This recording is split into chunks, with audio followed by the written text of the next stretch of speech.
तर साधारणपणे तुमचं असं मत आहे, तुमचा असा एक अभ्यास आहे म्हणे की म्हणजे तुमचा तो वैयक्तिक बंडू कुलकर्णी सर म्हणून त्यांचा नसेल की सगळेच सिनेमे कॉपी असतात असं तुमचं म्हणणं आहे? हो हो हां हो. याचं आता हेच घ्या ना तुम्ही उचला रे उचला. वैभव मांगलेंचा सिनेमा आहे उचला रे हो, उचला. तो ट्यूबलाईट वरून घेतलाय. ट्यूबलाईट वरून उचला रे उचला घेतलाय कसं हो. काय? हो, सलमान तेच म्हणतो ना, उचला रे उचला. आता माझा चित्रपट उचला रे उचला, तसा हा सुद्धा उचला रे उचला असेल. वेगळ्या प्रकारचा विनोद होता, नाही काय का मधलं काही विसरलाय? त्याचं असं म्हणणं होतं माझा विनोद उचला रे उचला. जाऊ द्या ना बाळासाहेब या सिनेमा बद्दल तुमचं काय म्हणणं, कशावर हा सिनेमा मिस्टर इंडिया या चित्रपटावर हो. आता बघा ना तुम्ही, आता जाऊ द्या ना बाळासाहेब मध्ये पूर्वा पवार होती, बरोबर होत्या त्या. मिस्टर इंडियात अनिल कपूर होते. मग काय साम्य काय? हे दोघंही सुरुवातीला दिसतात, मग? नंतर गायब. अच्छा हा एक साम्य आहे. हे साम्य आहे एक बरोबर पण त्यांच्यामुळे तर कथेला सुरुवात होती ना, ते मनाला मार लागतो आणि मग सगळं सुरू होतं ते. हा खरंय खरंय. हा पण तुमचा अभ्यास आवडला मला म्हणजे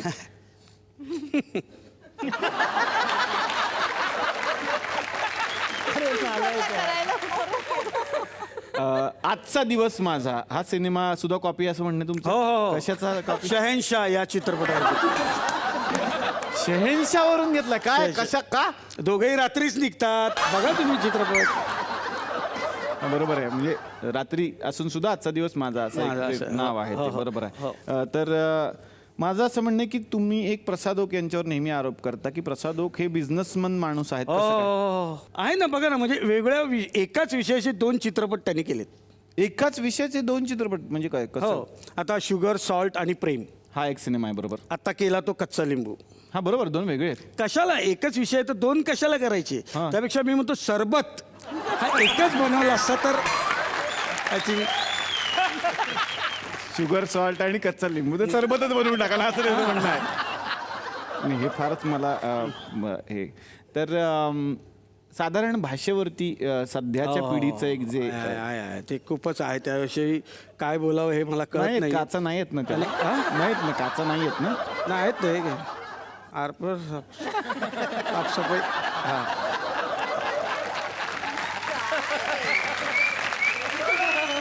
तर भाषा ही साधारण प्रमाण भाषा कुठली असं तुम्हाला वाटतं? डोंबिवलीची प्रमाण भाषा. अच्छा. हा म्हणजे आता भाषा काही तर साधारण एक भाषा आपण प्रमाण भाषेवर प्रमाण भाषेवर अभ्यास करणं आणि आपल्याला- हा खूप अभ्यास महत्वाचा आहे. म्हणजे एकंदरीत 1835 ते आत्ताचा काळ, आता 2004 आय थिंक, हा तिथपर्यंत केलेले जेवढी पुस्तक तुम्ही वाचन जास्त करा. बरोबर. मी खूप वाचतो. काय आता वाचता? हल्ली व्हॉट्सअपवरचे सगळं तुमच्या हातात वेळ असतो, वाचा, छान छान वाचा, चांगली प्रगती करा. वाचण्याने काय होतं की एक आपलं जरा बोलतोय मी जरा मध्ये असं करू नका. हां, प्रत्येकाचं एक कॉन्फिडन्स येतो. आपल्याला कॅरेक्टर्स कळतात. आता अनेक कॅरेक्टर्स, आता कॅरेक्टर्सविषयी बोलायचं झालं तर आमचे काही मित्र आहेत ते इकडे आलेले. मी त्यांना नाटकात चान्ससुद्धा दिलेले आहेत. आता बांगलादेशी आपले काय काय काय परदेशी काही आमचे काही मित्र आहेत, ते अतिशय उत्तम नट आमचे, खूप छान काम करतात.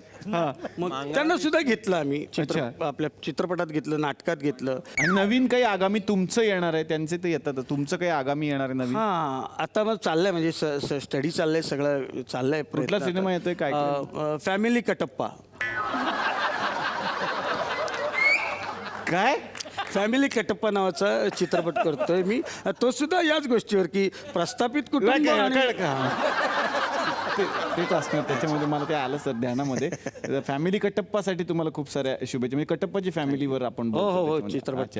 वा, व्हेरी गुड. आणि जाता जाता काही शब्द तुम्ही सतत बोलत असतात की वल्ली माणसं भेटली असतात, तर वल्ली या शब्दाचा अर्थ काय? वल्ली या शब्दाचा अर्थ बघायला गेलं तर जे पावसात भिजून घरात येतात. जोरदार टाळ्या झाल्या पाहिजेत या बंडू कुलकर्णी सरांसाठी.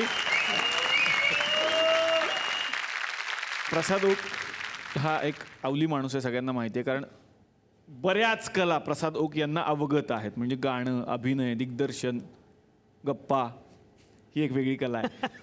आणि कविता, खूप कविता त्यांना पाठ आहेत. आणि आमची अशी इच्छा आहे की त्यांच्या आवाजात एखादी तरी कविता आज इथे आम्हाला ऐकायला मिळाल तर मजा येईल.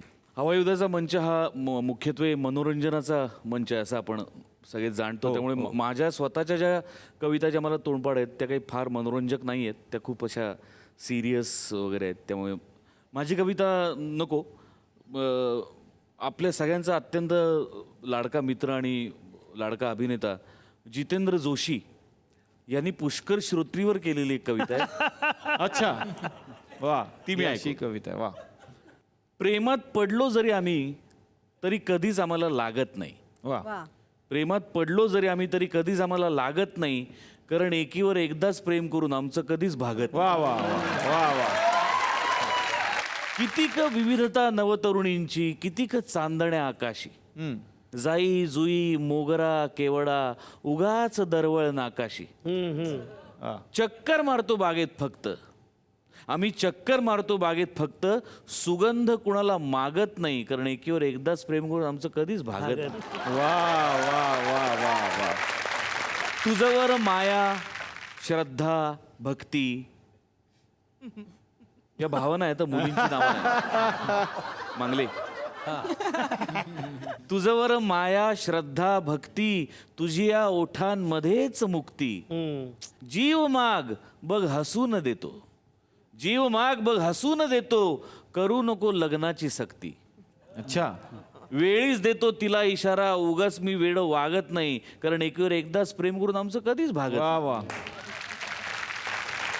मग कालांतराने काय होतं, आजकाल ब्रेकअप होतं, त्यानंतर हे कडवं येतं की सोडून जाता आम्हा बालिका, सोडून जाता आम्हा बालिका, विरह वेदना ठणकत बसते. सोडून जाता आम्हा बालिका, विरह वेदना ठणकत बसते. कितीक पाहिल्या मांगले, कितीक पाहिल्या अनुभवल्या चिन्मय,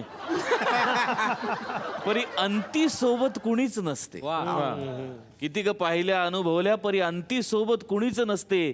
समजावतो प्रत्येक वेळी मनाला, उगाच मी रात्री जागत नाही, कारण एकीवर एकदाच प्रेम करून आमचं कधीच भागत नाही. वा वा वा. क्या बात है. मला सांगायला फार आनंद वाटतो, ही कविता जितेंद्र जोशी यांनी पुष्कर श्रोत्री यांच्यासाठी लिहिलेली नाहीये, ती प्रसाद ओकांसाठीच लिहिलेली कविता आहे. नाही, तेच झालं, कारण हा म्हणाला की जितेंद्रनी पुष्करसाठी लिहिली म्हणून त्याने सादर केली, पुष्करनी ह्याच्यासाठी लिहिली म्हणून इथं सादर केली एकदा.